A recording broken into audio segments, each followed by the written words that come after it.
Yes, sorry for the interruption. There was an issue. Now we have resolved it. Let's read the section 125. Shivani, read it out. If any person having sufficient means neglects or refuses to maintain. यहाँ पे pause लो आप. These three words are very important. ठीक है. 125 के लिए if any persons having sufficient means अगर वो beggar है, उसके पास खुद के पास ही मीन्स नहीं है, तो उसकी वाइफ उससे मेंटेनेंस क्लेम नहीं कर सकती. तो person has to has sufficient means with him. Very important, underline it. If a person having sufficient means neglects or refuses to maintain, neglect means intentionally, ठीक है. refusal to maintain, outrightly refused, कि sorry I will not maintain you, ठीक है. तो both the words are very important. Either he neglects or refuses to maintain clearly, ठीक है. आगे बढ़ो. His wife unable to maintain herself, or B, his legitimate. Just a moment, यहाँ post लेना. His wife is unable to maintain herself, meaning thereby if she is able to maintain herself means she is earning, she is not entitled, but still she has been held entitled. वो क्यों है उसके लिए हम आगे study करेंगे, ठीक है. It does not mean that if she has been earning she would be refused for the all time to come. Fine. तो यहाँ पे लिखा जरूर है भी she has not been able to maintain. Maintenance does not mean that she has been working for a salary of say 10,000, but if she requires 50,000 to sustain with, then 40,000 will have to be paid by the husband. ठीक है. तो यहाँ इसका ये मतलब मत ले लेना कि if she is able to maintain she will not be held entitled for the maintenance, because ये interpretation जो judicial pronouncement से आया बाद में, ठीक है. तो still she would be held entitled. तो यहाँ पे पहली condition है that wife unable to maintain herself, ठीक है. सेकंड पढ़ना. His legitimate or illegitimate minor child, whether married or not, unable to maintain itself, or C. His legitimate or illegitimate child, not being a married daughter, who has attained majority, where such child is by reason of any physical or mental abnormality. अब देखो दोनों में क्या फ़र्क है. पहले में तो बोला कि wife is not able to maintain, वो इंटाइटल्ड है. सेकंड में बोला लेजिटिमेट और इलेजिटिमेट माइनर चाइल्ड, ठीक है. इसको अंडरलाइन कर लो. Child minor, whether married or not unable to maintain herself. तो मीन्स माइनर, लेजिटिमेट और इलेजिटिमेट चाइल्ड इंटाइटल्ड है, ठीक है. चाहे वो मैरिड है या वो unable to maintain himself or herself है, ठीक है. अब सी में क्या है. लेजिटिमेट और illegitimate child not being a married daughter who has attend majority. अब जो लेजिटिमेट और इलेजिटिमेट चाइल्ड है अगर वो माइनर नहीं है, पहले में क्या है वो माइनर है, दूसरे में क्या है कि वो मेजर है, अटेन द मेजोरिटी, ठीक है. Attain the majority but where such child is by reason of any physical और mental abnormality or injury unable to maintain itself. तो ये भी कवर हो गया. लेजिटिमेट इलेजिटिमेट पहले तो माइनर कवर हो गया.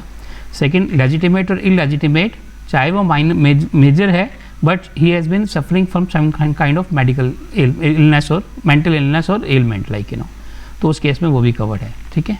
अब यहाँ पे एक चीज़ आपने नोट किया with in bracket, not being a married daughter.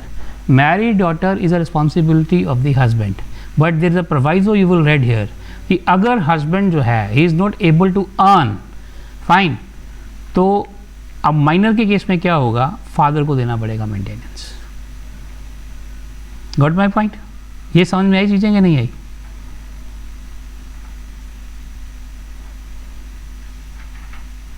अगर मतलब माइनर की शादी हो गई, यहाँ पे क्या है लेजिटिमेट और illegitimate child not being a married daughter.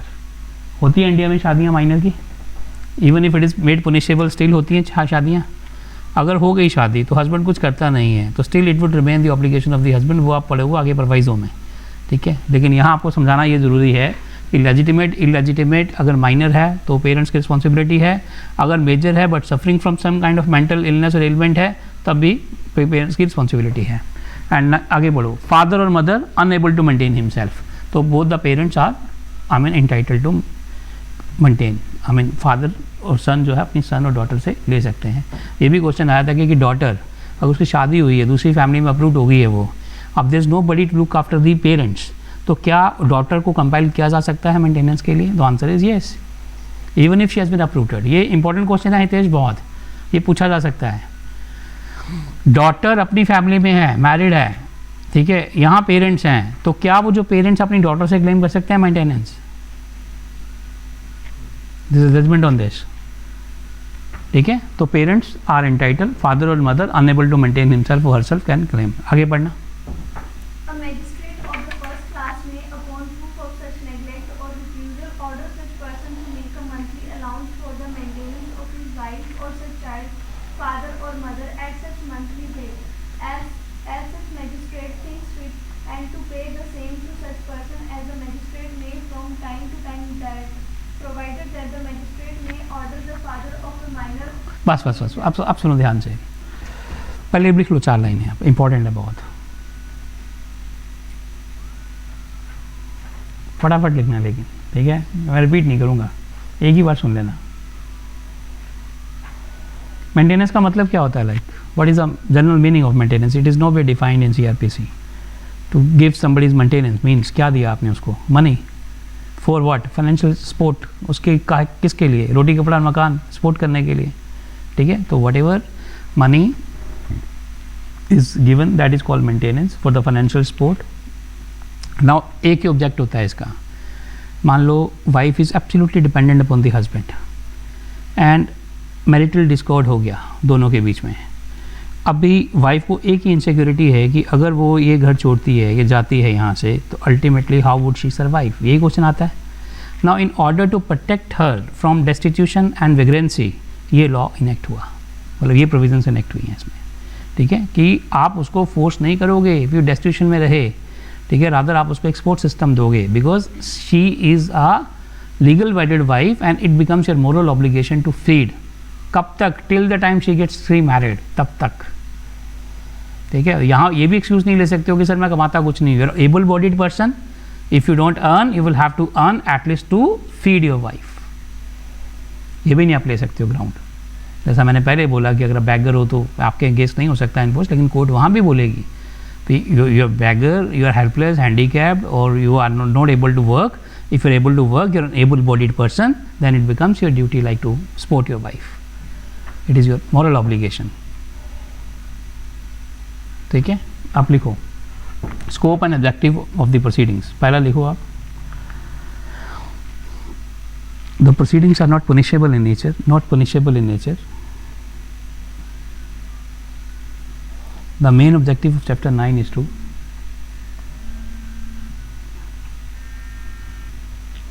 class ले रहा हूँ, text कर दो।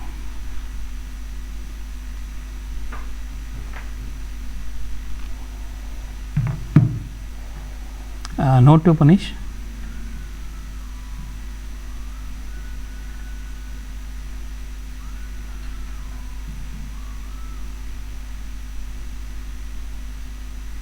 rather to prevent, rather to prevent। 3 word लिखो आप इसमें, होमलेसनेस, सेकंड लिखो वेग्रेंसी, थर्ड लिखो destitution.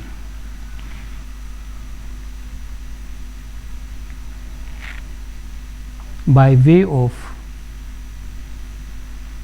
providing a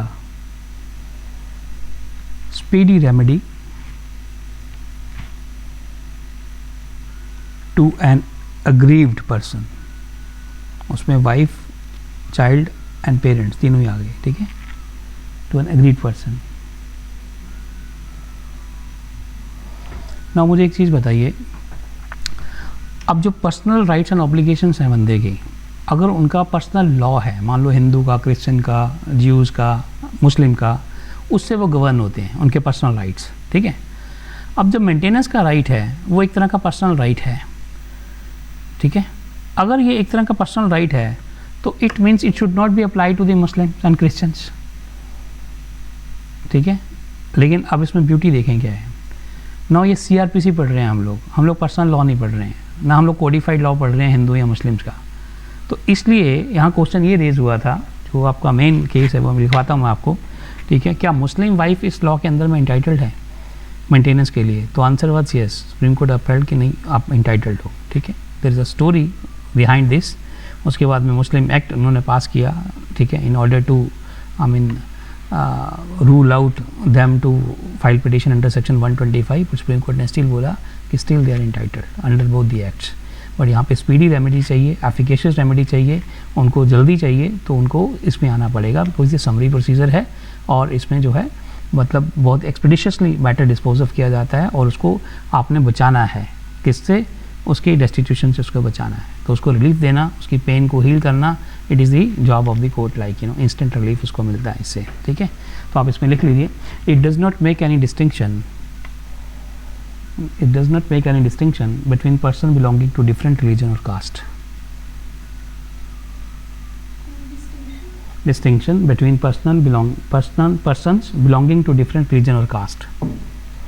So for any caste, creed, religion का बंदा जो है वो मेंटेनेंस सीख कर सकता है अंडर सेक्शन 125.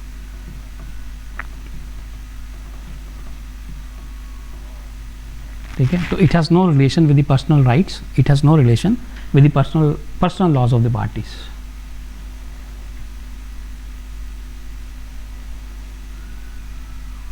केस लिखिए, Mohammed Ahmed Khan versus Shah Bano Begum, landmark case. Mohammed Ahmed Khan versus Shah Bano Begum.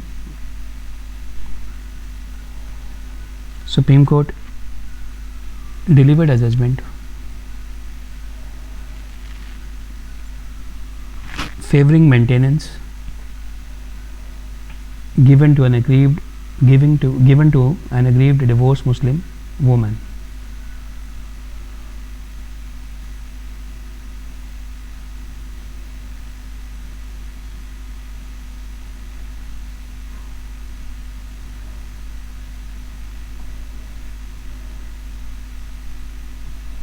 Now the question is who can claim, तो वो हमने पढ़ लिया. who can claim में पहले लिखेंगे वाइफ, दूसरा लिखेंगे legitimate illegitimate child from his father, third लिखेंगे legitimate illegitimate minor child with in bracket physical और मेंटल एबनॉर्मलिटी से सफ़र हो रहा है जो वो from his father, and father और मदर फ्रॉम हिज सन और डॉटर. फोर्थ, ये 125 है, आप इसको शॉर्टकट में लिख लेना, ठीक है. Let's not waste time on this. This is a very landmark important case. मुझे एग्जैक्ट साइटेशन तो नहीं पता, लेकिन केस का नाम आप लिखिए, Chanmuniya versus Virendra Singh. Chanmuniya versus Virendra Singh, Virendra DERA है, सिंह.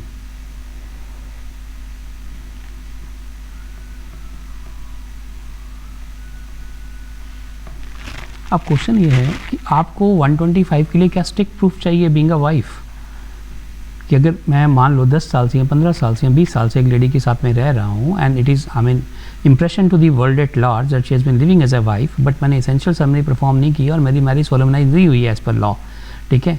बट क्या उस केस में अगर मैं उसको आज छोड़ता हूँ तो मैं इंटाइटल होऊंगा, मतलब मेरी वाइफ इंटाइटल होगी मेंटेनेंस के लिए कि नहीं होगी? क्वेश्चन ये था. तो इस केस में वो डिसाइड हुआ, लिख लो, इंपॉर्टेंट है तेरे लिए बहुत, ठीक है. Supreme court has defined wife, बड़ी प्रोग्रेसिव जजमेंट है ये, इसलिए लिखवा रहा हूँ ये. Defined wife, and it includes even those cases, even there is a judgment now जो लिव इन रिलेशनशिप में भी रह रहे हैं ना, because they get colour of a husband and wife, तो इवन लिव इन रिलेशनशिप वाले भी इंटाइटल कर दिए, क्योंकि 125 का ऑब्जेक्ट क्या है, इसके ऑब्जेक्ट के पीछे जाओ क्या है, जो हमने ऑब्जेक्ट डिस्कस किया अभी, ठीक है. तो इसका स्कोप तो should be wider. It is not कि आपने अगर साथ फेरा नहीं लिए, साथ रह रहे हो एज अ हस्बैंड वाइफ, तो यू आर नॉट एंटाइटल्ड, ठीक है. तो आप वुमेन को कैसे प्रोटेक्ट करोगे फिर फ्रॉम डेस्टिट्यूशन? तो इसलिए अब उसमें भी आ गया कि even the live in couple like you know can, अब ये इसका लिख लो पहले, wife, and it includes even those cases where a man and women have been living together, where a man and women have been living together as husband and wife for a reasonable long period,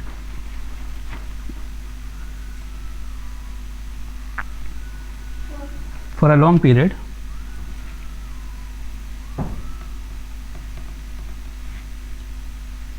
strict proof of marriage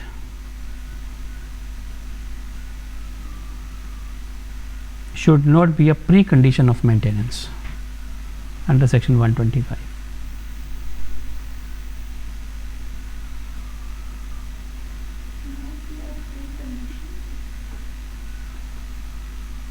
of maintenance. अब strict proof of marriage नहीं मांगोगे उस case में जहाँ पे वो as a husband wife रह रही हैं लंबे टाइम से, वहाँ पे she will be held entitled.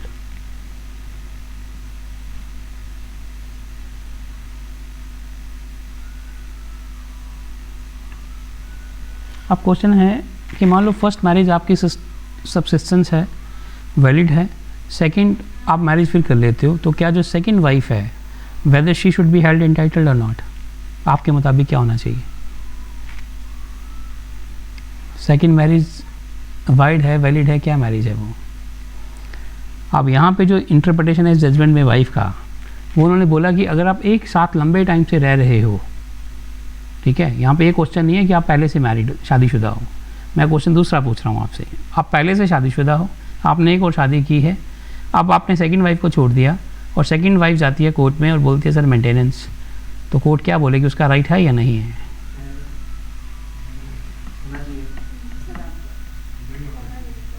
Technicalities पे जाएंगे तो नहीं होना चाहिए, बट अगर आप इक्विटी और वो सब जस्टिस एंड इक्विटी पे जाएंगे तो second marriage is wide, it means she is not wife, she is not entitled. Now, in order to claim maintenance, you should fall under the definition of wife first. When you are no, हाँ, अगर उसके साथ धोखे से करी है दूसरी शादी, वो तो बड़ी सारी ग्राउंड्स बनती हैं, बट अपन उस पर ना जाएं अभी। There are so many questions then.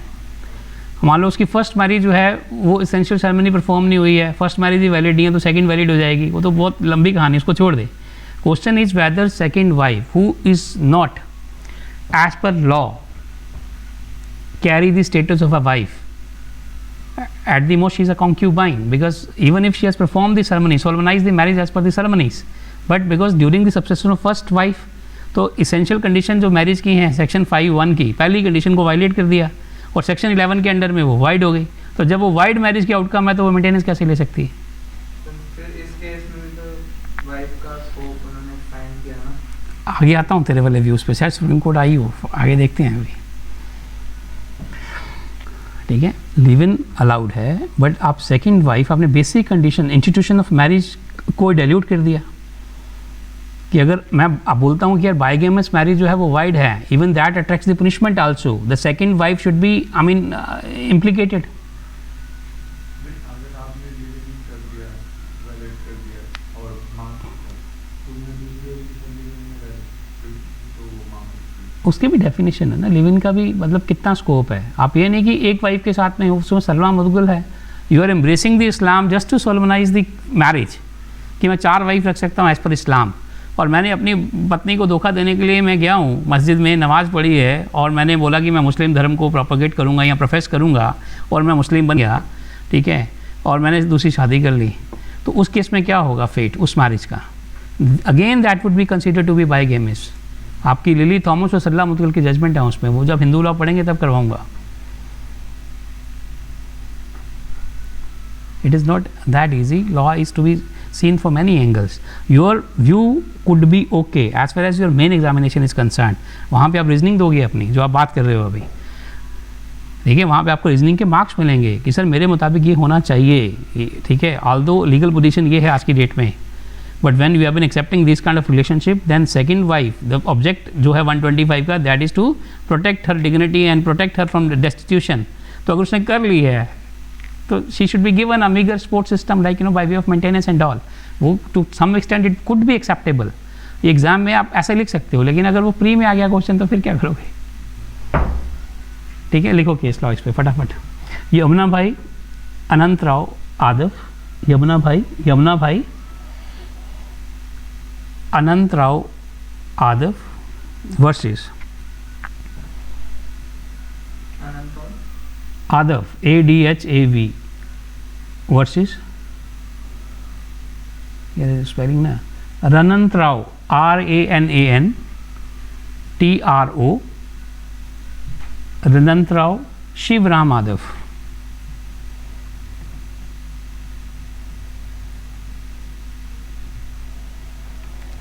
Now second marriage आप लिखो, held that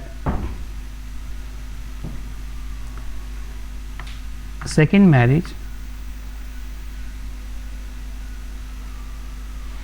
even if solemnized validly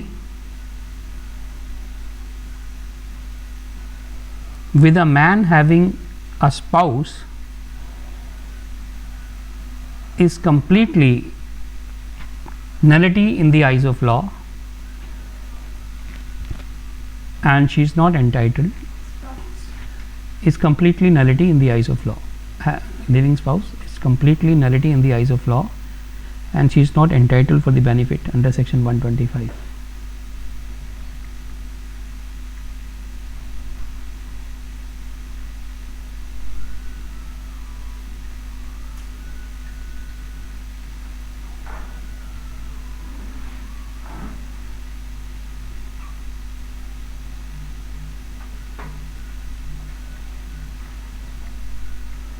So wife who is not able to maintain, who has been divorced, or who has not yet remarried, she is entitled.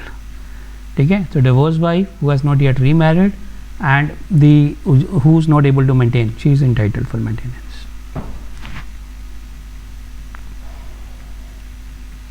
There is the Muslim Women Protection of Rights on Marriage Act जो बाद में enact हुआ था इस judgement के बाद में, to nullify the effect of the judgment.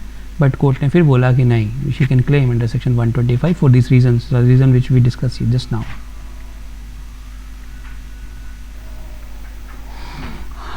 अब प्रोसीजर पे हम लोग बाद में आते हैं. अब पढ़ो 127.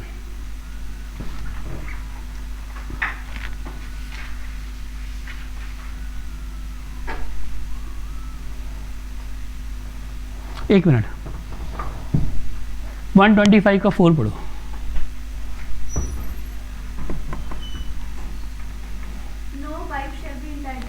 इसको स्टार मार्क कर लो अपने बेरेक में जहाँ भी पढ़ रहे हो. 125 सबसेक्शन 4 क्या कहता है हितेश? हाँ, where she is not held entitled, she is not entitled for the maintenance. कहाँ पढ़ो?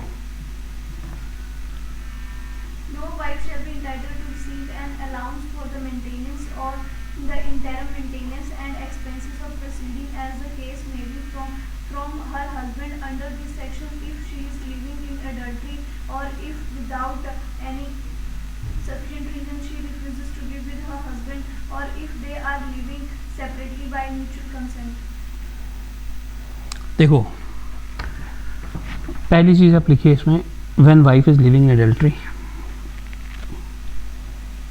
Second, refuses to live with the husband without any valid reason, means she has intentionally left the company.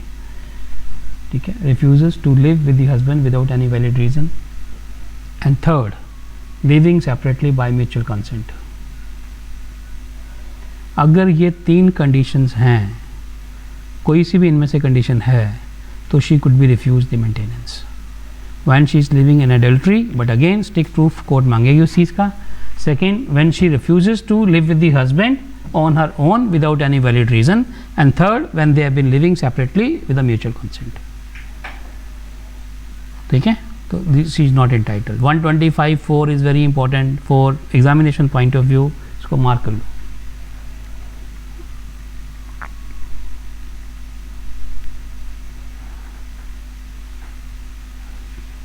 एक इसमें proviso दिया हुआ नीचे, daughter वाली जो हम बात कर रहे थे, देखना, जो हस्बैंड अगर उसका he is not able to support. 125 fifth point. नहीं, फिफ्थ पॉइंट क्या है? On proof that any wife in whose favor an order has been made under this section is living in adultery, or that without sufficient reason she refuses to live with her husband, or that they are living separately by mutual consent, the magistrate shall cancel the order. तो cancellation क्या है ना,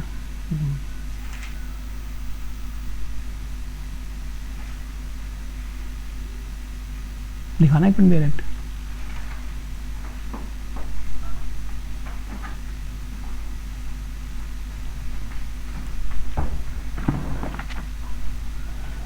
ये ना,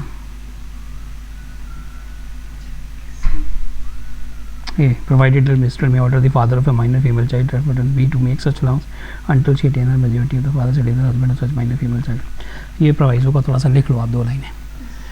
proviso 125 का क्या कहता है? Regarding the minor daughter who has been married, if a minor daughter is unmarried, if the minor daughter is married,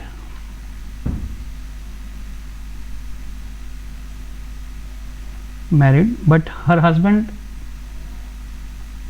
has no sufficient means for the maintenance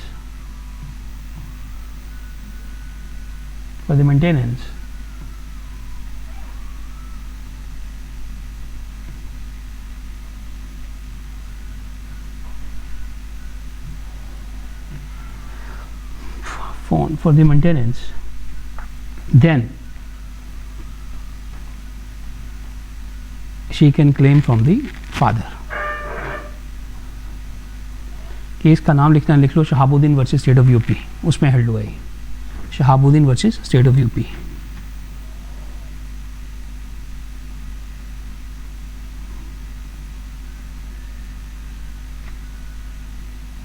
ये तो चलो प्रोविजन ही है वैसे, बट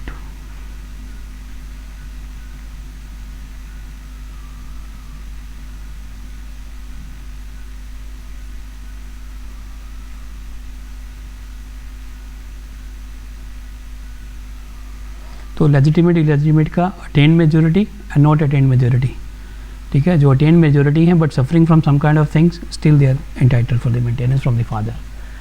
ओके,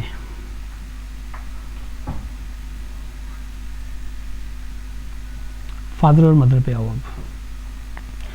जो तेरे वाला पॉइंट हमने डिस्कस किया था, natural father and mother can claim maintenance. लिखो फादर एंड मदर, पहले हेडिंग बना लो, father and mother.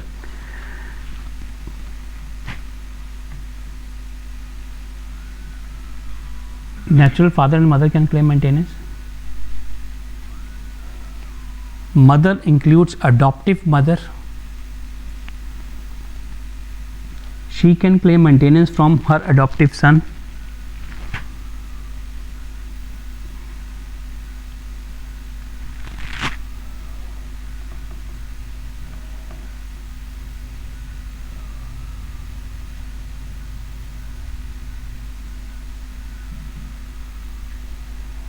A childless stepmother can claim maintenance.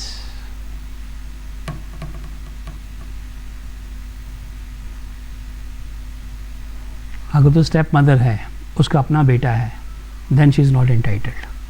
अगर वो चाइल्डलेस है बट आपके पापा ने गलती की है तो उसकी सज़ा आपको भुगतनी पड़ेगी, क्योंकि वो आपके पापा हैं, ठीक है। तो even the step mother can claim maintenance. तो यहाँ गलत हो गया है, तो सही कर ले अपने आप को, ठीक है। एक ही राइडर है, चाइल्ड लेस होनी चाहिए। The step mother who is childless can claim maintenance from son. Step son से पैसा मांग सकती है वो। जैसे कि कई रामचंद्र की स्टेप मदर थी, पूरा राजपाट मांगा, वनवास भेज दिया उनको, भगवान को वनवास दे दिया। दशरथ ऐसे ही स्टेप मदर, हालांकि कैकेयी के अपने पुत्र भी थे ना, फिर भी राजपाट लेगी। यहाँ लाओ ये बोलते हैं कि अगर चाइल्डलेस है देन शी इज एंटाइटल्ड, ठीक है। तो अपना बेटा तो अपने बेटे से मांगे वो।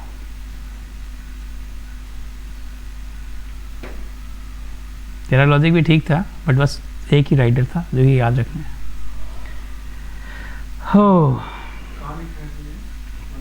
नहीं, हमारी रीजनिंग है, कहीं नहीं लिखा है, हमने डेवलप की है। केस लॉस ही होगा डेवलप।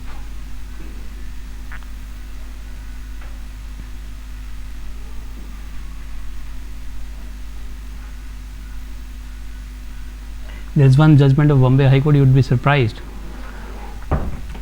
फादर इन लॉ की जगह ब्रदर इन लॉ से मेंटेनेंस क्लेम किया।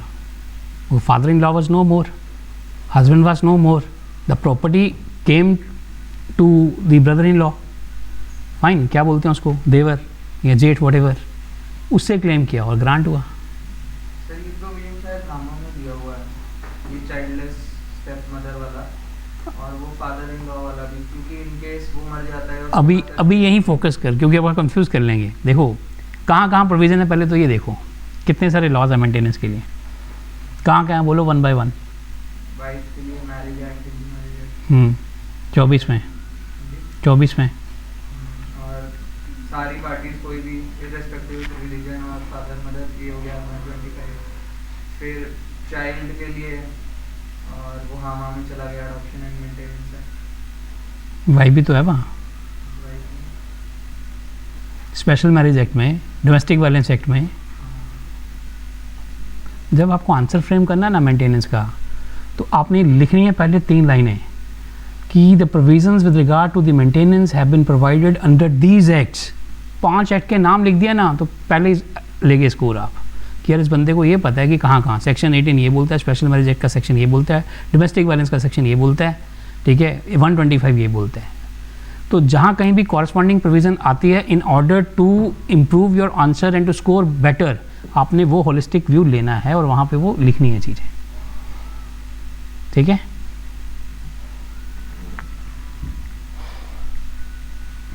अब इसेंशियल कंडीशन जो हमने शुरू में पढ़ी ना, पहला चीज़ हमने पहला क्या टारगेट किया, सफिशिएंट मीन्स है उसके पास में एंड वो क्या कर रहा है, निगलेक्ट कर रहा है या रिफ्यूज़ कर रहा है देने से, तो he should possess the sufficient means. Second, that the girl and the wife should not be able to maintain herself, ठीक है। तो लिख लो, आप लिख लो 3 लाइनें। essential conditions for claiming maintenance, one is sufficient means are available. Second, there is a neglect or refusal to maintain.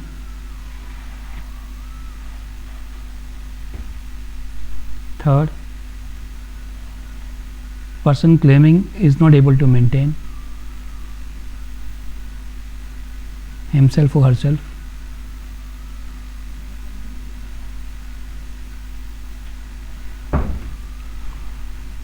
Quantum of maintenance कैसे decide करोगे? Quantum of maintenance को डिसाइड करने के लिए क्या पैरामीटर आपके पास में? जज हो आप, पार्टीज आ जाती हैं, दे लिटिगेटिंग, वाइफ आती है कि सर 5 लाख रुपये चाहिए पर मंथ,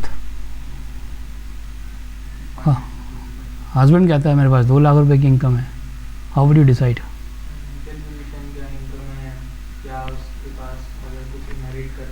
अगर आप लोग एग्ज़ाम में बैठे इस जजमेंट के बाद में तो मेरे से गट्टी, रीज़न ये है कि इस जजमेंट के बेस पे आपको क्वेश्चन मेंटेनेंस पे फॉर श्योर आप लिख लो, पूछा जाना है।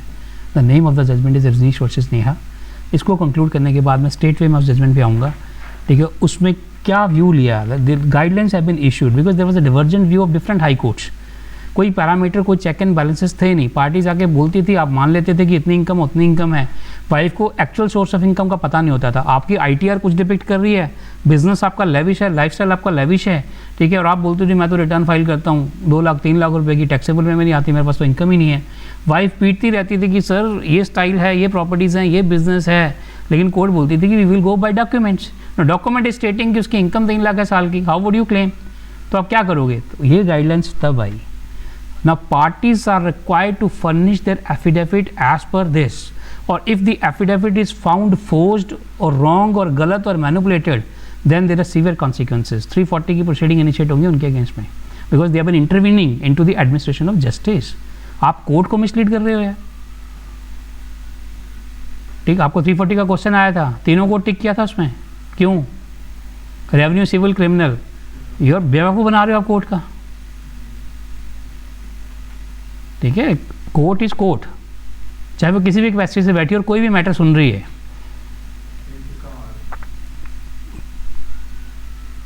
तो जब आपको कॉन्सेप्ट की क्लैरिटी है then you will be able to answer it कि यार ये होना चाहिए, ठीक है। फिर तो फाइट भी कर सकते हो लीगली। अब there is a question by one girl in the group कि सर वो प्रोजेनी वाला जो क्वेश्चन है उसमें आंसर ये नहीं हो सकता वाइडेबल, क्योंकि वो इंपॉर्टेंसी वाली जो बात कर रहा है। देखो, आप क्वेश्चन को स्ट्रेच नहीं करोगे, क्वेश्चन को स्ट्रेच करना तो आपकी बहुत बड़ी बेवकूफ़ी और नालायकी है। You are not suppose to. आप क्वेश्चन को एज इट इज पढ़ोगे and then you will answer it. If the parties to the marriage are not able to bear the child और produce the child due to whatever reason, तो does it mean कि उनकी marriage जो है वो voidable है और valid है, या वाइड है, वाइड या वाइडेबल है, ठीक है। वो एक ही केस में है जिसको वो एसोसिएट कर रही है उसके साथ में। if there is a non-consummation of marriage owing to the impotency of one party, marriage consummate नहीं हुई है और इम्पोर्टेंसी की वजह से नहीं हुई है, तब तो आप कह सकते हो वाइडेबल है। लेकिन यहाँ उन्होंने पूछा कि बच्चा प्रोड्यूस नहीं कर पा रहे हो आप, तो उसमें वाइडेबल है या वाइड है? तो answer is none of the above है उसमें, वो ठीक आंसर है कि वाइड और वाइडेबल नहीं होगी। उससे क्या है, मेरी शादी हो जाए यार, नहीं बच्चा हो रहा है, तो उसमें हमारी क्या गलती है? हमारी मैरिज वाइड होगी, वाइडेबल होगी? तो ये कॉमन सेंस है.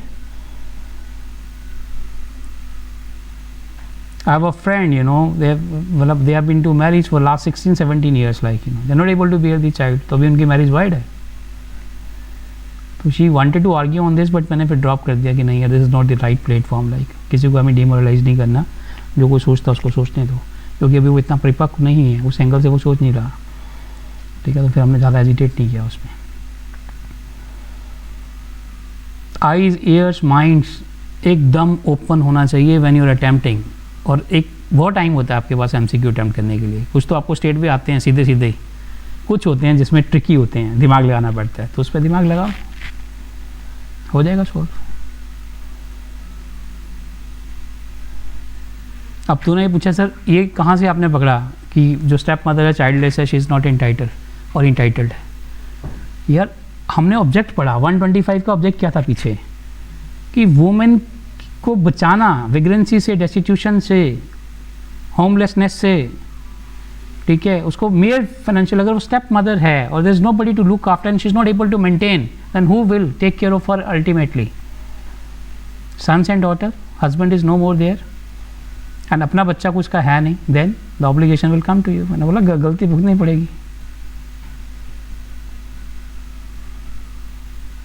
पाइस ऑब्लिगेशन का कॉन्सेप्ट पढ़ा था उसमें कस्टमरी लॉ में, पाइस ऑब्लिगेशंस का, जब इंसेस्ट्रल प्रॉपर्टी करता वगैरह पढ़ते हो सब लोग. हाँ, तो उसमें क्या था, जो ओल्ड डेट लिए होते थे वो आगे जनरेशन को कैरी फॉरवर्ड होते थे, उनको देने पड़ते थे. तो ये भी एक तरह का वही डेट है. हाँ, वो ख़त्म कर दिया, ये थोड़ी ख़त्म होगा. यहाँ औरत है, क्वेश्चन क्वेश्चन क्या है? ठीक है,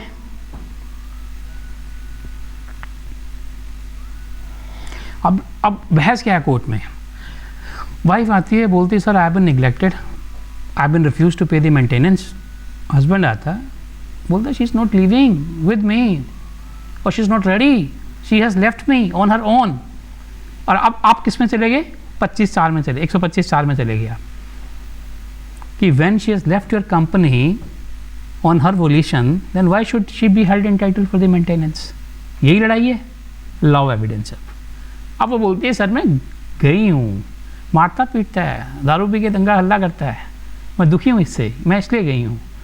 नाउ जज सोचेगा यार अभी तो ये एंटाइटल होनी चाहिए, क्योंकि वहाँ वर्ड क्या लिखा है, पढ़ो, कैच दैट वर्ड, क्या लिखा है? Reasonable excuse. If she has left your company with a valid excuse, ठीक है, शी इज स्टिल एंटाइटल्ड. और अगर वो बिना उस एक्सक्यूज के गई है, अपनी मर्जी से गई है, then she is not entitled. ये इंटरप्रिटेशन है कोर्ट में, जो लड़ाई है वो ये है. आप समझते हो आपका फंक्शन कितना इंपॉर्टेंट है, किस हद तक और किस इंटेंसिटी से आपको लॉ पढ़ना और कितनी डेप्थ में पढ़ना है. जब हम अभी बात कर रहे थे बाहर, तो मैंने यही बोला था, एक एक वर्ड का बहुत डीप मीनिंग है, उसी से आपके आंसर फ्रेम होने हैं. अब आपका जो मेन शाहबानो केस है, मेन केस, अब मुस्लिम वुमेन है वो आ रही है, इरिस्पेक्टिव ऑफ द रिलीजन जो है उसको आपने रिलीफ दिया. क्यों दिया? क्योंकि एफिकेशियस रेमेडी आपके पास में अवेलेबल है. और मुस्लिम कम्युनिटी ने, मुस्लिम पर्सनल लॉ बोर्ड ने हल्ला कर दिया कि सर ये नहीं होना चाहिए था, ये तो हमारे, आप धर्म में इंटरफेयर कर रहे हो. सड़कों पे आ गए लोग, कांग्रेस गवर्नमेंट थी, आनंद फानंद में उनको मुस्लिम प्रोटेक्शन लॉ बनाना पड़ा कि यार ये लोगों की नाराज़गी हो जाएगी इससे. सुप्रीम कोर्ट ने फिर बोला, even if you have enacted the law separately and created the separate provision, Muslim, she is still entitled. Christian, she is still entitled under 125 CRPC, because it has nothing to do with the personal law of anybody.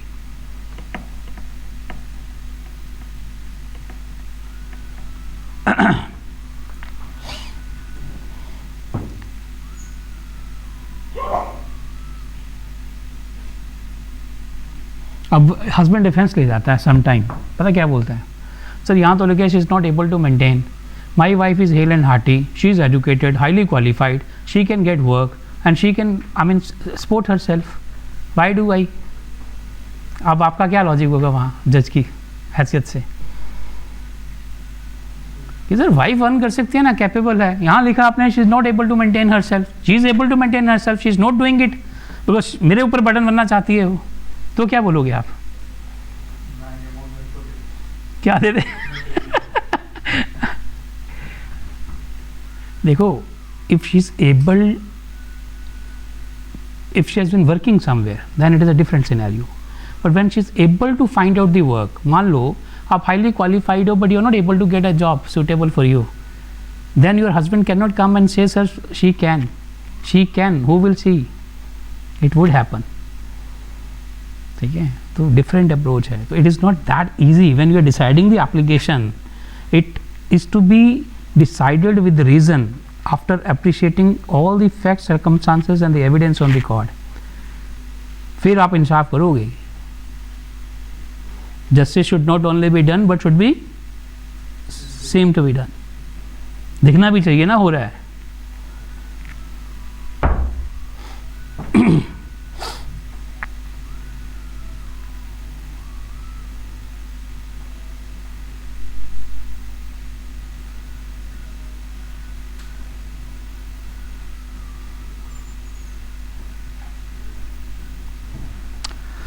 One 126 procedure पे आओ.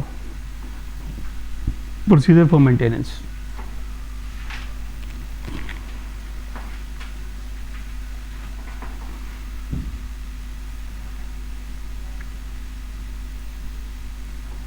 तो हमने 125 में broadly ये पढ़ा है कि wife irrespective over caste, religion, creed, entitle under section 125. Adoptive mother, she is entitle. Stepless, I mean childless step mother, she is also entitled. ठीक है. Daughter, they are also entitled and parents are also entitled, children are also entitled. ठीक है, यही पढ़ा है. अब 126 में procedure है कहाँ पे और कैसे. अब प्रोसीडिंग में be taken under section 125 in the following district. Number 1, where the husband is, where he is. Number 2, where he or his wife resides. Number 3, where he lastly resided with his wife, mother or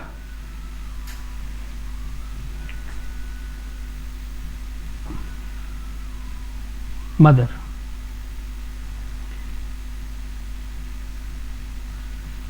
तो कौन कौन सी forum है आप जहाँ पे respondent रह रहा है, means he is residing, where both of them are residing और where they lastly resided together. ये फॉरम है आपके पास में. ठीक है. तो मान लो वाइफ शिमला में रहती है, आप चंडीगढ़ में हो, शादी आपकी हो गई थी, तो अब शिमला में शी कैन फाइल मेंटेनेंस. ठीक है, यहाँ भी फाइल कर सकती है. मान लो उसकी पोस्टिंग बेंगलोर में थी तो बेंगलोर में भी फाइल कर सकती है, very lastly resided together. Bangalore में थे अगर लास्टली. ठीक है.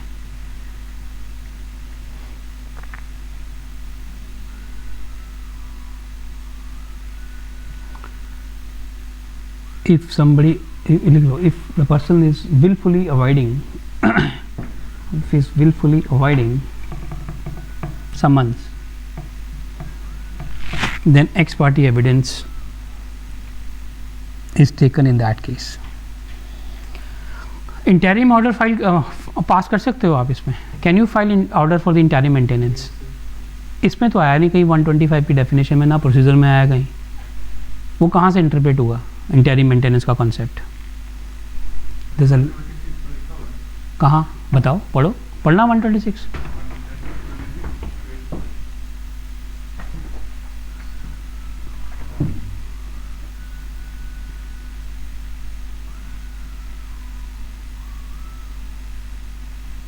ऑर्डर टू कॉस्ट है 3 में.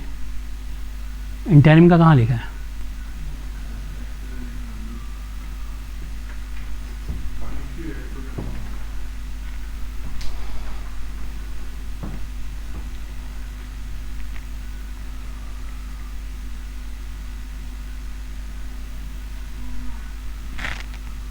मिला. This is a landmark judgment on this. इसकी इंटरप्रिटेशन हुई है सेक्शन 125 की.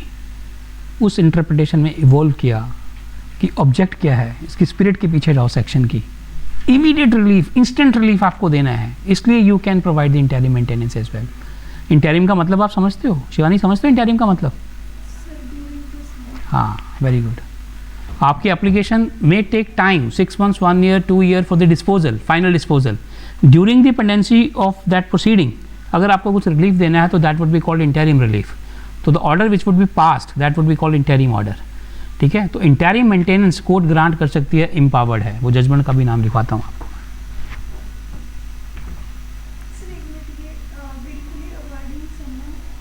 Avoiding summon, then ex parte evidence is taken on record.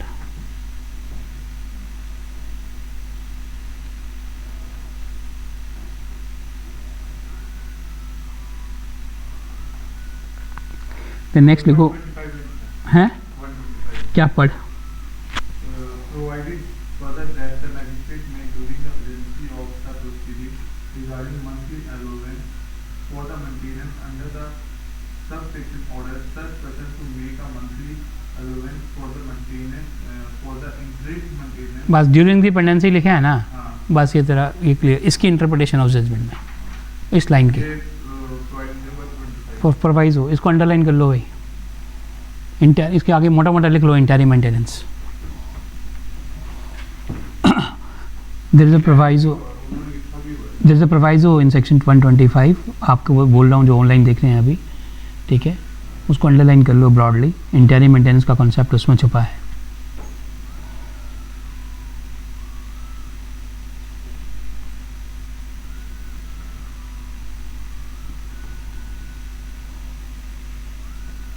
Now alteration पे आओ 127 पे क्विकली. इसको ख़त्म करते हैं फिर आपको कुछ इंपॉर्टेंट लिखवाने वाला हूँ. जैसे हमने शुरू में डिस्कस किया, this order could be varied under section 127 on account of change of circumstances. ठीक है, wife was claiming she got a job, now husband can file the petition sir, now she is able, she has got the job, so it would be reduced. और she is remarried, now sir I am no more I mean in the capacity to pay because she has already married with somebody else. ठीक है, तो कुछ भी circumstance हो सकते हैं. Enhancement भी हो सकती है. अल्ट्रेशन डज नॉट मीन कि रिड्यूस ही किया जाएगा, it could be enhanced also. Depend. बच्चे छोटे थे, बड़े हो गए, नाउ शी वांट सर मुझे ज़्यादा पैसा चाहिए, रीज़न अब उनकी कॉलेज स्टडी स्टार्ट हो गई है. ठीक है, तो it could be enhanced also. वो alteration means it could be modified, varied, fine. तो 127 में लिखवाने वाला ऐसा कुछ है नहीं, आप पढ़ लेना इसमें. 127(2) पढ़ना एक मिनट. शैल कैंसिल और revoke any order given under 125. Cancellation और रेवोकेशन की बात करते हैं. ठीक है,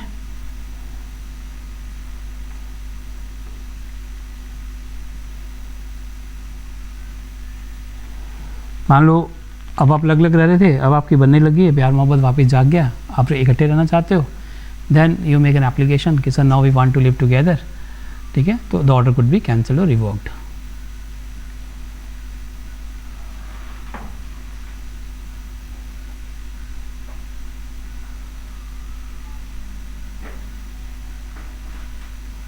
हाँ, वॉलेंटरीली अगर वो फॉरगो करना चाहिए ना अपना right of maintenance, she can do.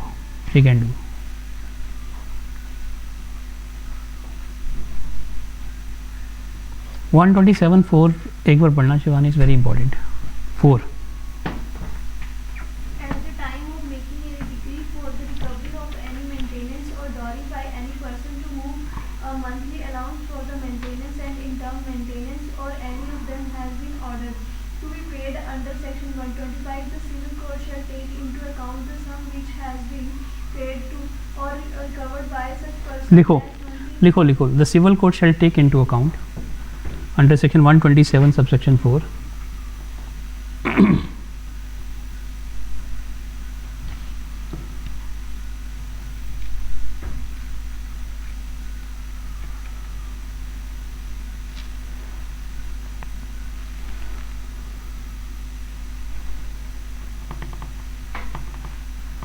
shall take into account the sum which has been paid to such person as monthly allowance for maintenance, has been paid to such person as monthly allowance for maintenance and interim maintenance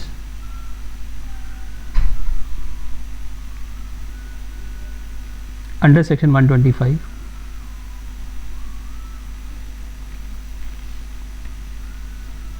at the time of making any decree for the recovery of any maintenance or dowry. Any decree for the recovery of any maintenance or dowry.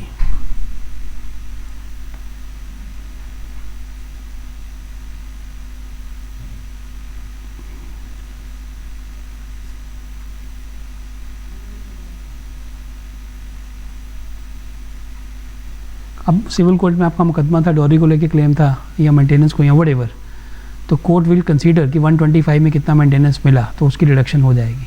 ये section ये बोलना चाहता है, ठीक है।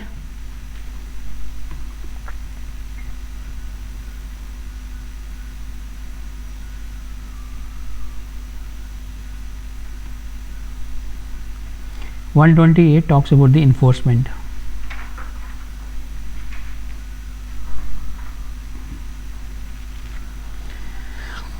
If there is a non-payment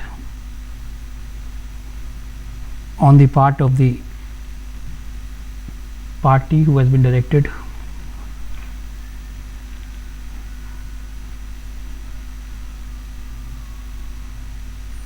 then the aggrieved party can get it enforced from the court of law.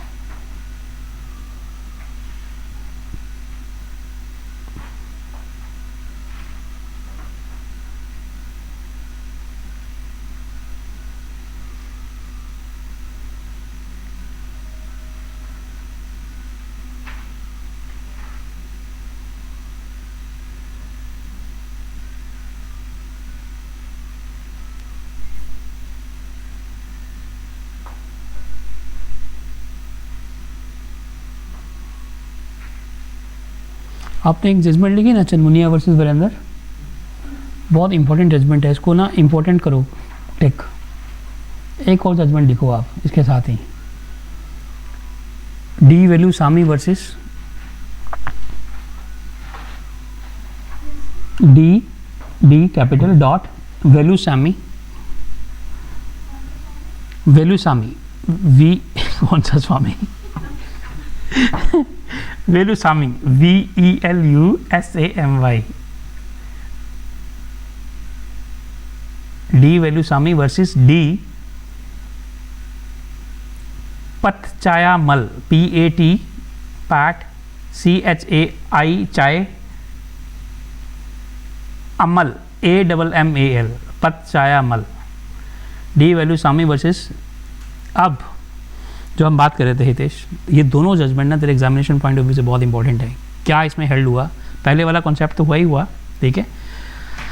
Second है, Supreme Court rule that in these cases where the woman who was in marriage like relationship, मतलब strict proof of marriage is not required, जो marriage like relationship में जैसे हम live in की बात कर रहे थे, they would be held entitled. Again second wife की बात नहीं कर रहा हूँ मैं आदित्य, नहीं वहाँ गलती मत कर देना। Marriage like relationship, prolonged relationship, ठीक है, लिव इन रिलेशनशिप, वो सब इन दो जजमेंट ने कवर कर दिए। और आपको इस पर नोट आ सकता है, मैं बार बार बोल रहा हूँ, ये अभी सुप्रीम कोर्ट को मतलब क्या व्यू है 125 पे इन सच लाइक केसेस। बिकॉज क्या है, देखो जैसे जैसे एडवांसमेंट बढ़ रही है, हम लोग मॉडर्नाइजेशन की तरफ जा रहे हैं, वेस्टर्न कल्चर आ रहा है, नीड ऑफ द आवर यही है कि आज लोग प्रेफर करते हैं, शादी के नाम से डर लगता है, थप्पड़ से डर नहीं लगता, ठीक है, शादी के नाम से डरने लगे हैं लोग। तो अब लोग ये बोलते हैं कि पहले हम जाने पहचाने कि हम इकट्ठे बोलन कर सकते हैं नहीं कर सकते हैं, और मेट्रो सिटीज़ में ये आम बात है, ठीक है। अब लिव इन में आप रह रहे हो पिछले 5 साल से 10 साल से, बट सिक्योरिटी नहीं है। although you're enjoying your comfort, youth, charm, everything, but where is the security? ठीक है, now if she's kicked out off or driven from the matrimonial home, I mean that relationship, where would she go? What would be the fate?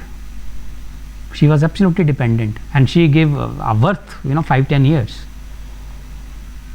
although लड़के ने भी दिया है, लेकिन लड़के का नहीं देखा जाता है, लड़के ने ज़्यादा लड़की का देखा जाता है, किसने टाइम दिया है, ठीक है। तो ये दोनों जजमेंट जो हैं इनको आप लिख लीजिए, remarkable, progressive and very important from examination point of view.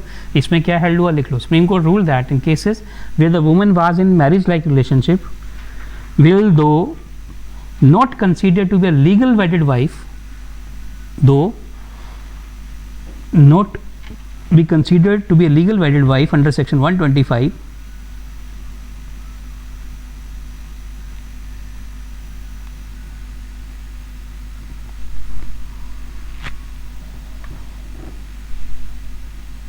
can still claim maintenance।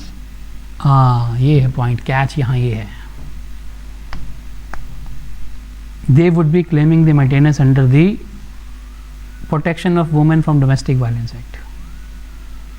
ये क्या है इन दो जजमेंट्स में, इसको थोड़ा पढ़ना पड़ेगा, ठीक है। Can still claim maintenance under the protection of women from domestic violence act 2005। Now अगर ये क्वेश्चन आता है कि weather a marriage like relationship में रहने वाली लेडी, क्या वो इंटाइटल्ड है अंडर सेक्शन 125 और नॉट?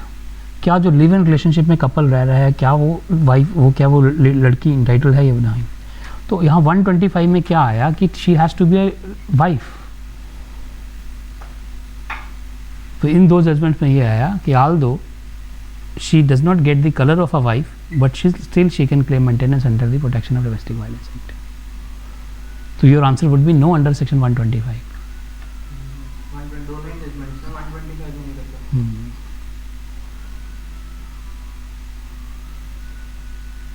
और पहले आपने जो रीजनिंग लिखी थी इसकी देखना, इसी में हेल्ड हुआ इसी जजमेंट में। ये भी फर्स्ट रीजनिंग जो चनमुनिया वाला केस जो शुरू में लिखवाया था, क्या लिखा उसमें?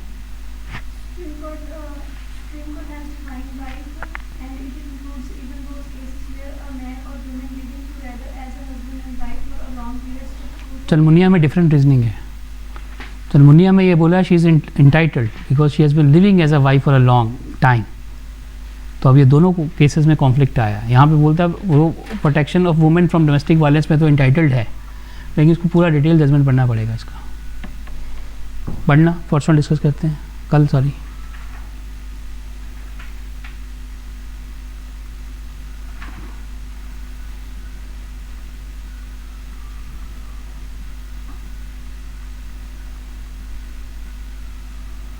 क्योंकि टीवी में तो डोमेस्टिक रिलेशनशिप की डेफिनेशन ही अलग से दी है।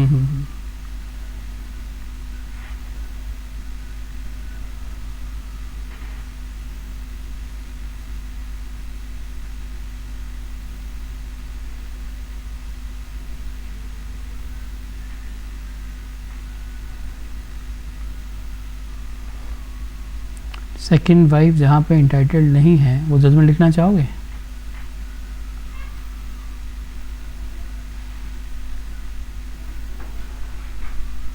लिखना चाहोगे? लिखो। Bhaurao Shankar Lokhande BHAURAO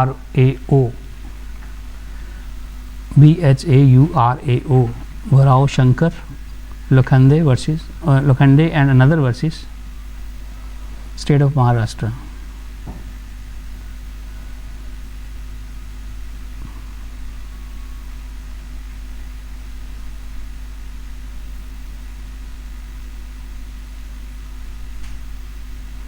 Wife must be a legal wedded wife.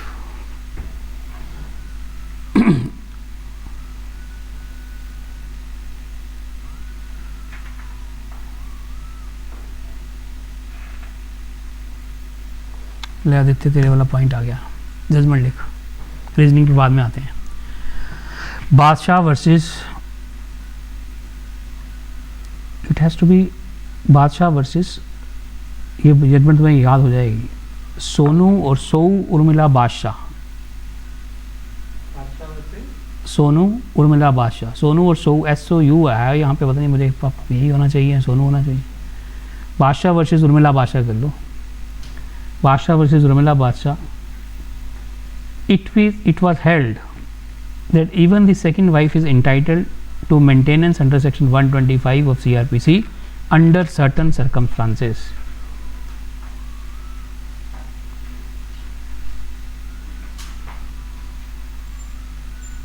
Under certain circumstances पता क्या है? If the second wife was put into dark, if she was misrepresented about the marriage or the first marriage, outrightly अगर कोई पूछा जाए कि second wife not entitled but under certain circumstances she is entitled, ये circumstances हैं, तो पहला आप लिख लो। If a misrepresentation was made to the second wife,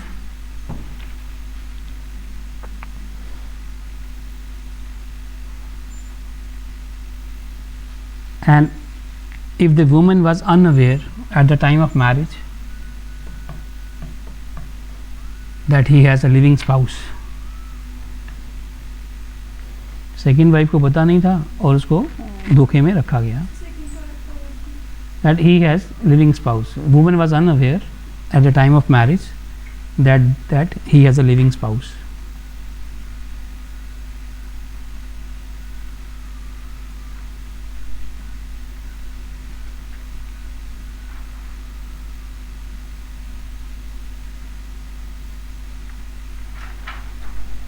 3 judgement हैं जो आपने करनी है। एक तो ये वैल्यू स्वामी वाली, ठीक है, एंड दूसरी ये जो हम डिस्कस कर रहे हैं, और तीसरी ये बादशाह वर्सेस उर्मिला बादशाह।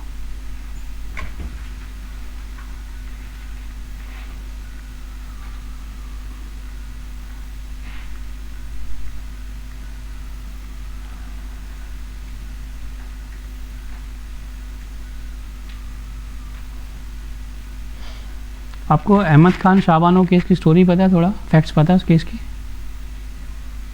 The husband was an advocate, they had 8 kids and वही प्रनाउंस किया गया था तरीका तलाक तलाक तलाक।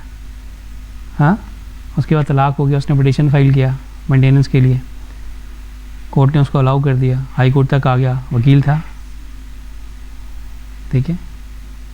ये बता रहे हो आप?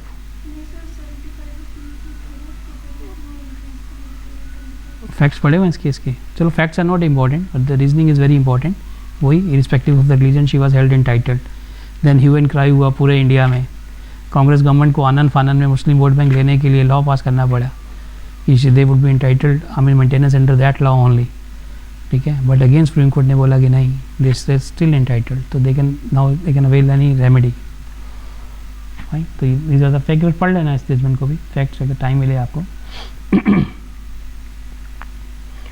जो मुस्लिम वुमेन लिख लो, Muslim women protection of right with in bracket protection of rights on divorce. Muslim women with in bracket protection of rights on divorce act 1986 was passed।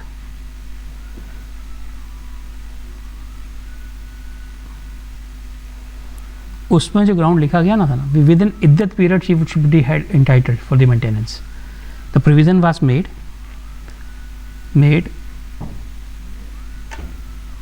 that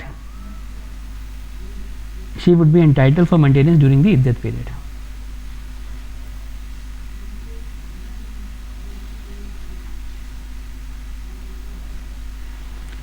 Daniel Latifi versus union of India में challenge हुआ था ये act. Daniel Latifi versus union of India, the validity of the act was challenged.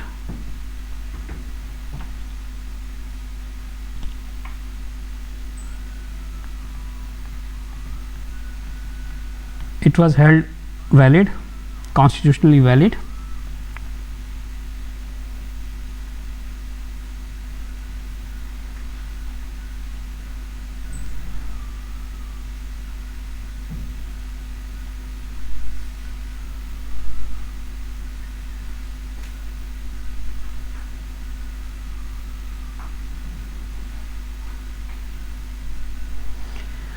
Finally case आता है अब्दुल लतीफ़ मंडल versus अनुवारा खातून।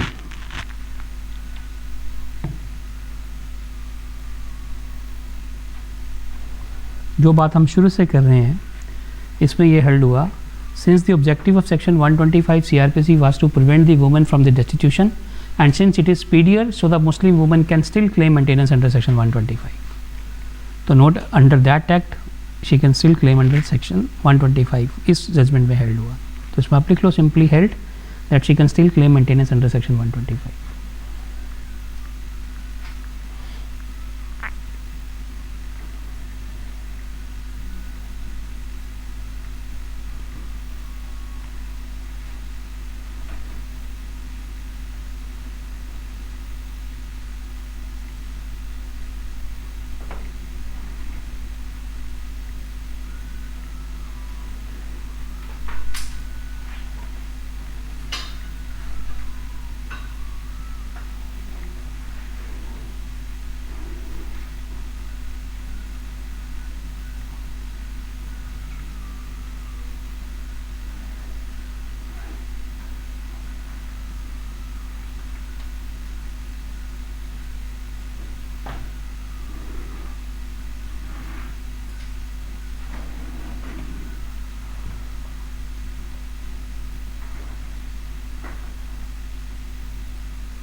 एक question frame करो, weather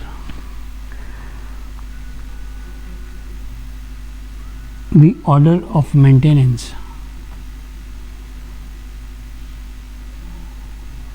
रिवाइजेबल order, ये revisable order है, अपीलेबल है, रिवाइजेबल है?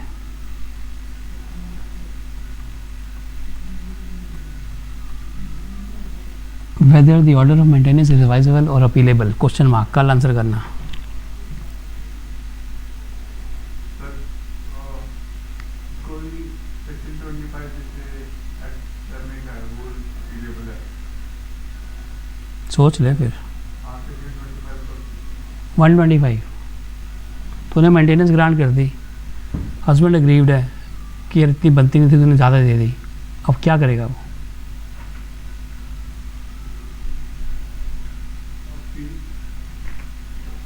सोच ले। हाँ जी सर आप यही करना है।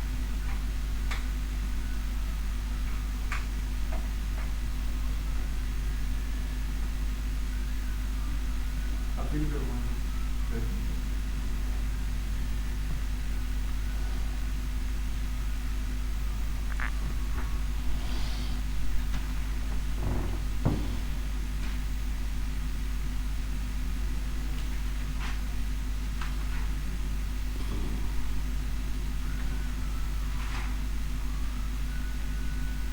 ये जो हम बात डिस्कस करें ना, इसमें कैपेबल ऑफ अर्निंग और एक्चुअल अर्निंग दोनों में डिफरेंस समझाया सुप्रीम कोर्ट ने, कि अगर हस्बैंड आके बोलता है कि my wife is capable enough to earn, ठीक है, but she is not earning, दोनों में डिफरेंस है। लिखनी है जजमेंट तो लिख सकते हो, maybe I don't know think question आ सकता है कि नहीं आ सकता। अरुण वत्स वर्सेस पल्लवी शर्मा, लिख लो, अरुण वत्स वर्सेस पल्लवी शर्मा।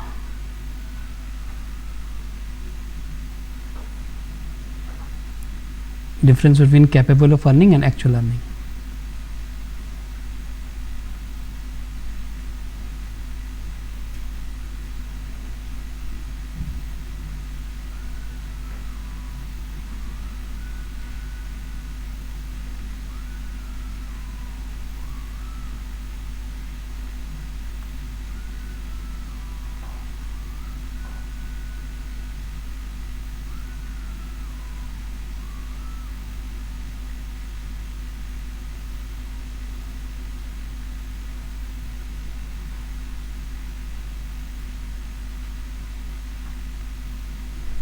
बड़ी यार वैसे ना, लॉ अलग अलग जजमेंट्स हैं, अलग अलग रीजनिंग है, और रीजनिंग पढ़ो तो हर बंदा ठीक लगता है कि ये ठीक ही रीजनिंग दे रही है।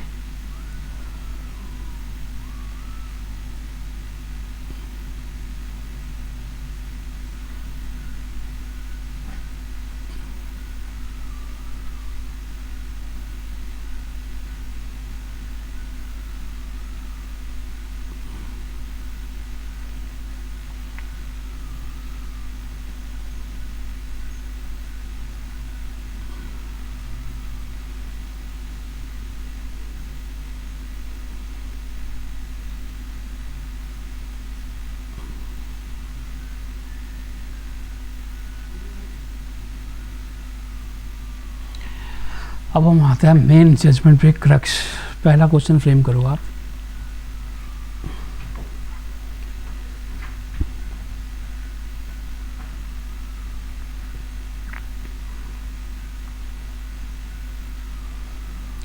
whether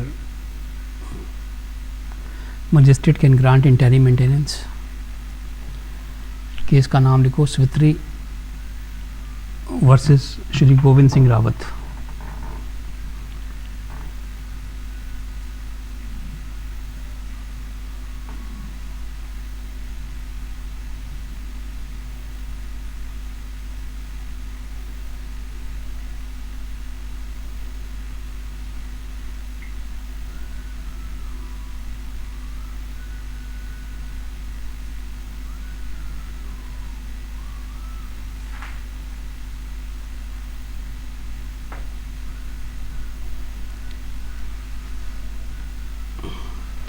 देखो मैं आपको एक बड़ा लॉजिक सिंपल साधारण शब्दों में बता देता हूँ. जहाँ कहीं भी स्टैट्यूट में किसी प्रोविज़न को लेके एक्सप्रेसली कुछ मेंशन नहीं किया हुआ, बट अब उसकी लेजिस इंटेंट पे जाओगे, उसके पीछे इंटेंट क्या है उस प्रोविज़न को इनेक्ट करने की. अगर आपको ये लगता है कि it is for the larger public cause, I mean for the purpose of development, extend the welfare and all, तो फिर आप वो चीज़ पकड़ोगे. तो इस जजमेंट में भी वो इंटरप्रेट किया इन्होंने कि although there is no express provision but implied power होंगी मजिस्ट्रेट के पास में to grant the maintenance for once and all. इस चीज़ को आप समझ लो कि when there is no express provision but still आपको जो जस्टिस का कॉज है वो सब सर्व करना है, ठीक है, then implied power would always remain with the court. कौन सा सेक्शन है जो इनहेरेंट पावर की बात करता है सीपीसी में? कि अगर कुछ मेंशन नहीं है तो ये सेक्शन आपके रेस्क्यू के लिए है, इसमें आप एप्लीकेशन फाइल कर सकते हो. Which section? हाँ हाँ 151. सबसे इंटेलिजेंट बच्चा इसके को पूछा मैंने, ठीक है. तो वो इनहेरेंट है. Inherent means by virtue of you being a court you have a power to do justice, ठीक है. लेकिन यहाँ पे हम क्या बात कर रहे हैं कि एक्सप्रेसली अगर मेंशन नहीं है इंटरिम का concept but implied power would always be there. But अभी जैसे तूने प्रोवाइजो में पढ़ा है, अब ये जजमेंट मुझे मालूम नहीं कब की है, लेकिन इसमें ये रीजनिंग दी हुई है, ठीक है. सेकेंड लिखो, what amount will be reasonable for the wife as maintenance.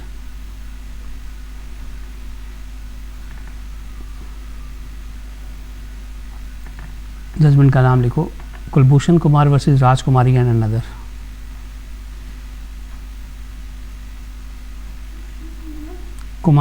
Kulbhushan Kumari versus, एक minute, Kulbhushan Kumar versus Rajkumari and others and another.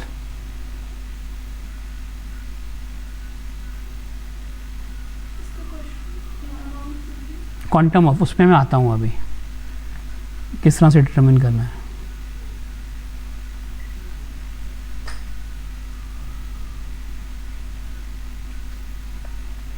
Weather, ये क्वेश्चन आपको पूछा जा सकता है, whether the wife is able to take the maintenance where her marriage is bigamous in nature. Then second wife है, but वही कि इधर शी वॉज नॉट टोल्ड और expressed and she was not aware, ठीक है. तो क्या वो इंटाइटल्ड होगी? तो आंसर छुपा है आपका बादशाह वर्सेस उर्मिला बादशाह में, ठीक है. बादशाह वर्सेस उर्मिला बादशाह में लिखा that victim of a bigamous marriage would be entitled. Victim, ठीक है. तो under certain circumstances second wife would be entitled if she is a victim. तेरा आदित्य ठीक था रीजनिंग शुरू में यार, और मेरे ख्याल से रमन आपने भी बोला था कि इंटाइटल होनी चाहिए, उसको क्यों छोड़ रहे हो आप? If she is a victim then she is entitled. So और बादशाह वर्सेस उर्मिला बादशाह.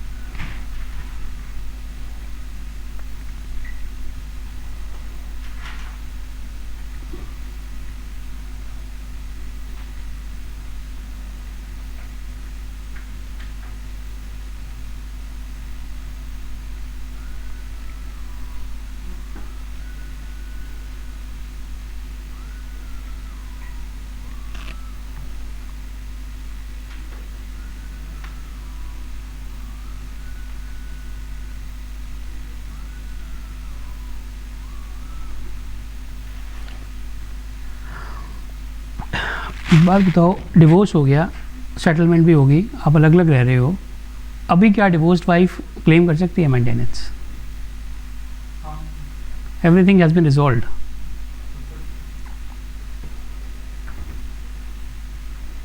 सोच के बता. When you have decided to put your marriage on end, alimony, permanent, interim, everything has been decided. Means वो सांप अभी मरा नहीं, जिंदा है, कभी भी डस सकता है वापस है, कभी भी फन फैला सकता है वो. 10 साल पहले डिवोर्स हुआ था, तू कहीं और चला गया, अब्रॉड सेटल हो गया, बहुत पैसा कमा लिया, अब उसका दिमाग ख़राब हो गया. अब बोलते नहीं अब तो छोड़ूंगी नहीं, मैंने शादी तो की नहीं है, तंग तो करूँगी, अब मैं और पैसा ले सकती हूँ. बोल अब बोल बोलो भी देते हैं, मांग सकती है. कुछ period limitation highly limitation sir maintenance नहीं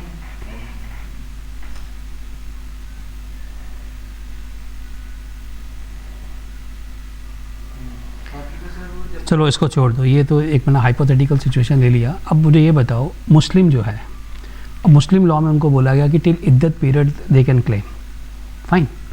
अब क्या इद्दत के बाद में वो ले सकते हैं, पीरियड ख़त्म होने के बाद में मेंटेनेंस? सर अगर उसमें ये लिखा है कि 2 साल तक ले सकते हैं आफ्टर सेपरेशन 2 ईयर्स तक ले सकते हो ना। सर बट उसी इद्दत पीरियड में you can claim maintenance for all, मतलब जितने तुम्हें चाहिए। जो डावर डिसाइड हुआ है लिखो, केस का नाम लिखो, this is very important. Shabana Bano versus Imran Khan, वो शाह बानो था, ये शबाना बानो, शबाना बानो वर्सेस इमरान खान। इज्जत के बाद में ले सकते हैं। इसमें यही कहा है ना, तो ये इंपॉर्टेंट है एग्जाम पॉइंट ऑफ व्यू से, दोनों में, आपका मुस्लिम लॉ में भी और 125 में भी। शबाना बानो की इमरान खान याद रहेगा तेरे को, Pakistan.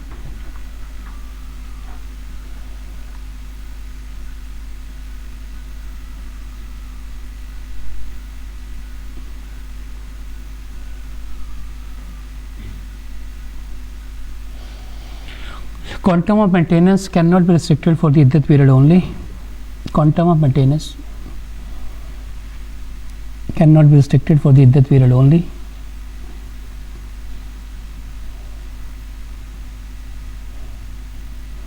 She would be maintained as long as she doesn't remarry.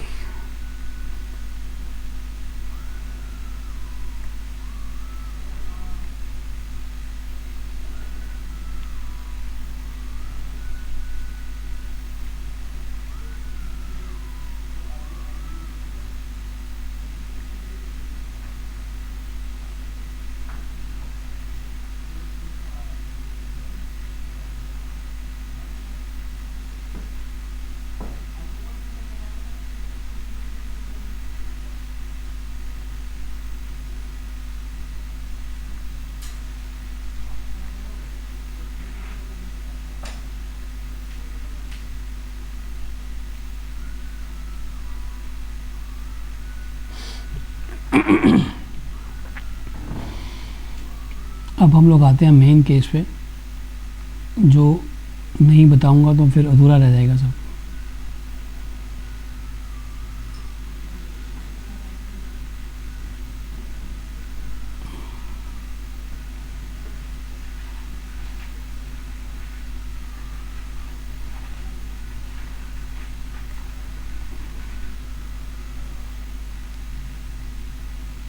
लिखो बड़ा बड़ा, case study Rajnish versus Neha, Rajnish versus Neha case study.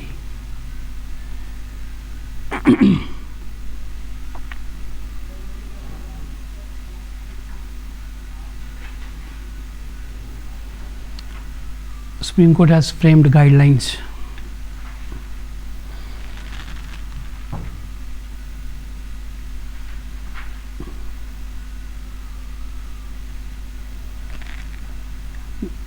On the issue of maintenance, on the issue of maintenance,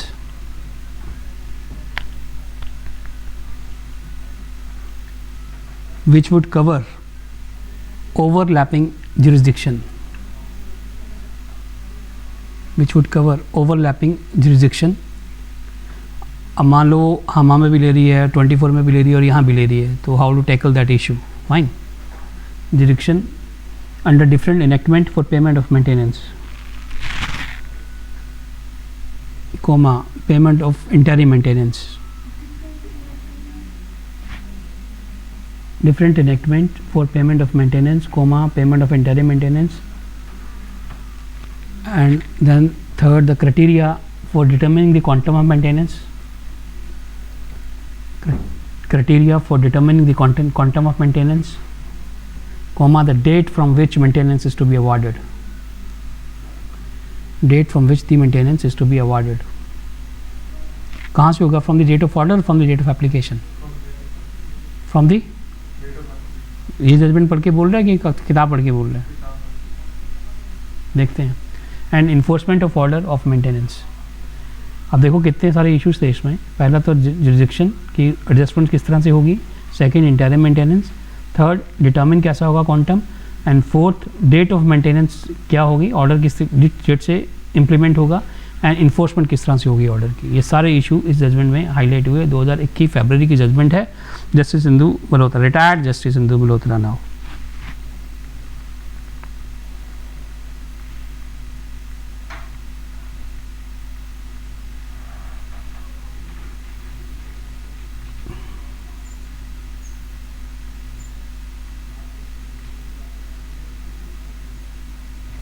देखो on the issue of interim maintenance, पहले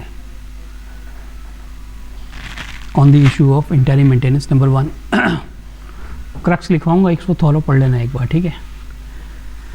affidavits of disclosure, affidavits of disclosure मेरे लिए भी बोल दियो यार, इधर बोल दे।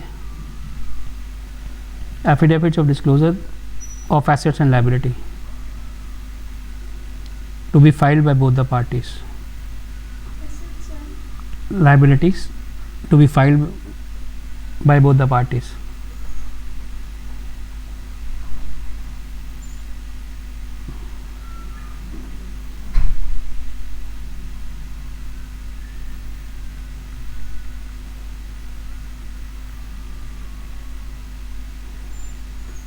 अब जैसा मैंने पहले बोला, देखो इनकम में not be in the knowledge of the spouse, exact sources का भी नहीं कई बार पता होता, ठीक है। तो अगर आप एफिडेविट टेंडर कर रहे हो तो you are bound by that affidavit. If that deposition what you are making in the court of law is found wrong, ठीक है, then you would be penalised. तो ये उस पर्पज़ के लिए है। अब सारी एंग्जाइटी खत्म कर दी इस जजमेंट के बाद में कि पार्टीज आएंगे, वो कोई बोलती है हमारी इनकम इतनी है, कोई बोलती है मुझे इतना चाहिए, ठीक है। तो आप कैसे पता लगेगा कोर्ट को, तो बेटर एफिडेविट लेके आओ। अगर रॉन्ग होती हैं प्लीडिंग्स डिपोजिशंस तो 340 की कार्रवाई है, इसमें ही लिखा हुआ जजमेंट में।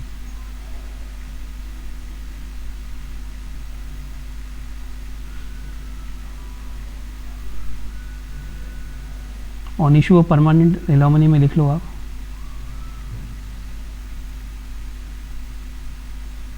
आप इसको पढ़ लेना थोड़ा जजमेंट में एक बार। मोटा मोटा सा फैक्टर ये है कि status of the parties are to be seen, their social status देखना है, फाइनेंशियल स्टेटस देखना है, वाइफ चिल्ड्रन कितने हैं वो देखना है, अच्छा हस्बैंड की कोई और ऑब्लिगेशन है अगर पेरेंट्स वगैरह की वो देखना है, कोई इंडिपेंडेंट सोर्स ऑफ इनकम है, चिल्ड्रन की कोई अर्निंग है, मतलब these all factors are to be consider before deciding the quantum.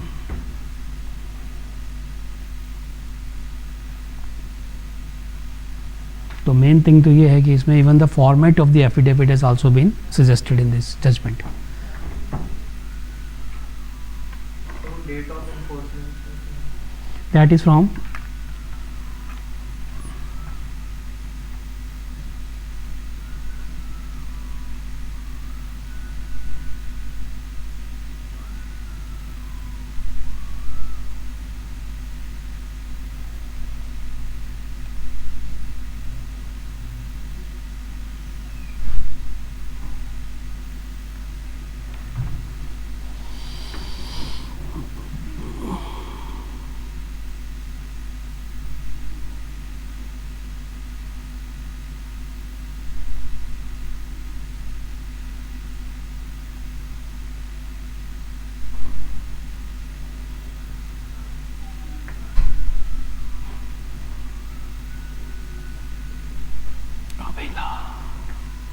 रखी दिया अगर तू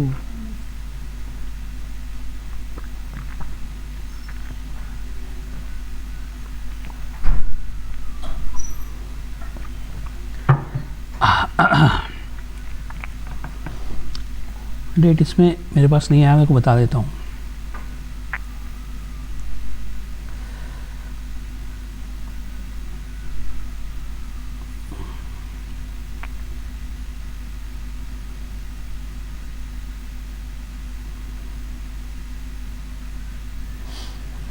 जो एडजस्टमेंट है क्वांटम का, आई मीन जो शुरू में हमने पढ़ा ओवरलैपिंग यूरिसडिक्शन का, उसमें आप लिख लो 2 line. The court while assessing the quantum must take into account, court while assessing quantum of maintenance must take into account any previous instituted maintenance order, any previous instituted maintenance order in order to adjust or offset such amount.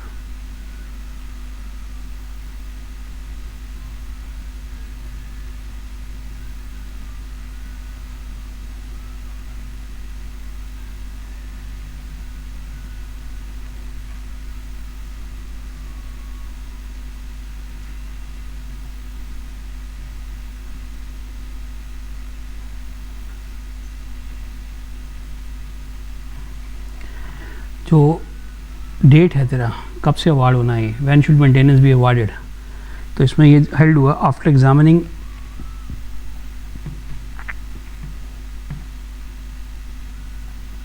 Each of the cut off date. Each of the cut off date का मतलब यहाँ ये है कि जब application file हुई, जब court ने ऑर्डर दिया, ठीक है, और जब रिस्पोंडेंट को नोटिस मिला, तो इस सारी स्थितियों को, परिस्थितियों को कंसिडर करने के बाद में after considering all the cut-off date, the court concluded that it would be in the best interest of the applicant if maintenance is awarded from the date of the filing of the application. So it would be from the date of filing of the application. मान लो application file किया जनवरी में, maintenance grant करते करते अगला जनवरी आ गया, एक साल, तो ये थोड़ी भी जब ऑर्डर पास होगा तो उसको जनवरी से मेंटेनेंस मिलेगी, तो पिछले एक साल का क्या वो लॉजिक है इसके पीछे, ठीक है। तो जिस दिन आपकी एप्लीकेशन आ गई, आपका अक्रू हो गया मेंटेनेंस, चाहे मिला या नहीं मिला वो बात की बात है, ठीक है, from the date of application.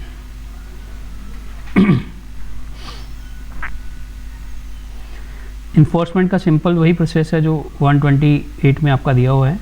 Similar to decree of a civil court होगा ये order, and the court would have the power for civil detention, attaching property etcetera.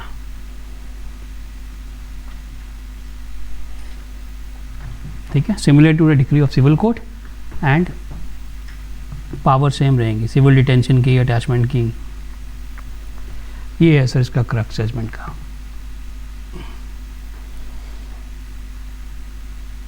I think आज के लिए काफ़ी है। आई होप दैट पूरा आपको मिल गया ओवरऑल व्यू।